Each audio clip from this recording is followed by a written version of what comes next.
അവനും അവളും നേരെ പോയത് ഒരു ഹോട്ടലിലായിരുന്നു. നല്ല വിശപ്പായിരുന്നു രണ്ടുപേർക്കും. കോഴികൾ തലയും തൊലിയും കളഞ്ഞ് മസാലയിൽ പുളയുന്നത് അവൾ കൊതിയോടെ നോക്കി. അവൻ ചോദിച്ചു, അൽഫാം കഴിച്ചാലോ? കൂടെ ബറോട്ടയും. ഇയർഫോൺ ഫിറ്റ് ചെയ്ത അവൾക്ക് ഒന്നും കേൾക്കാൻ കഴിഞ്ഞില്ല. അവൻ തൊട്ടുവിളിച്ചു. അവൾക്ക് സന്തോഷമായി. അത് മതി എന്ന അർത്ഥത്തിൽ അവൾ തലകുലുക്കി. അഭിമുഖമായി ഇരിപ്പിടങ്ങളിൽ അവരിരുന്നു. അൽഫാം, ബറോട്ട, മയോണൈസ്, മറ്റു വിഭവങ്ങൾ എല്ലാം കണ്ടവൾ കണ്ണുമിഴിച്ചിരുന്നു. ജ്യൂസ് ഒറ്റ വലിക്ക് കുടിച്ചു തീർത്തു. അവൻ അതിശയത്തോടെ നോക്കി. എന്താ നോക്കുന്നേ? അവൾ ചോദിച്ചു. അത് കഴിക്കൂ. അവൻ്റെ മുഖത്ത് നോക്കി പുഞ്ചിരിച്ചവൾ ഇറച്ചി പിച്ചെടുത്തു.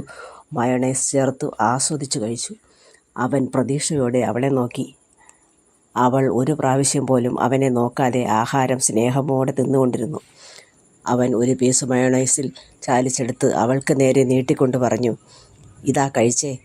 അവൾ അപ്പോഴാണ് ഓർത്തത് അവന് കൊടുത്തില്ലല്ലോ എന്ന്. ചമ്മിയ ചിരിയോടെ അവൾ അവന് കുറച്ച് ബറോട്ടയും ഇറച്ചിയും അവൻ്റെ വായിൽ വച്ചു കൊടുത്തു. അവൻ കൊടുത്തത് അവളും കഴിച്ചു. അവരുടെ തീറ്റ തുടർന്നു കൊണ്ടിരുന്നു.